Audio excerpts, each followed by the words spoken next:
Present by दीवाना music परो।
अभी आप सुन रहे हैं दीवाना म्यूजिक परो की शानदार प्रस्तुति।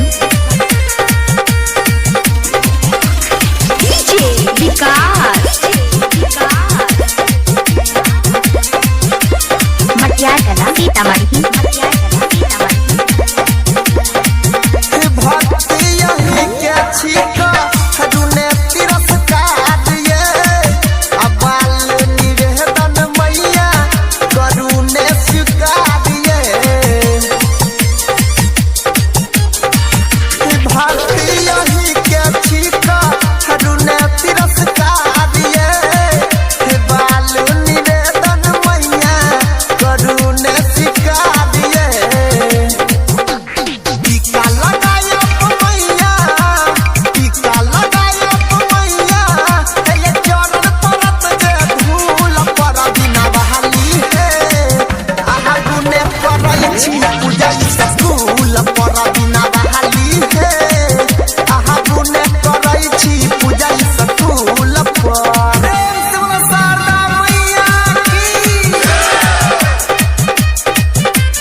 अभी आप सुन रहे हैं दीवाना म्यूजिक परो की शानदार प्रस्तुति।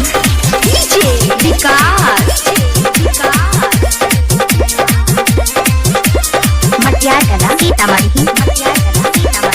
प्रेजेंट बाय दीवाना म्यूजिक परो।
प्रेजेंट बाय दीवाना म्यूजिक परो।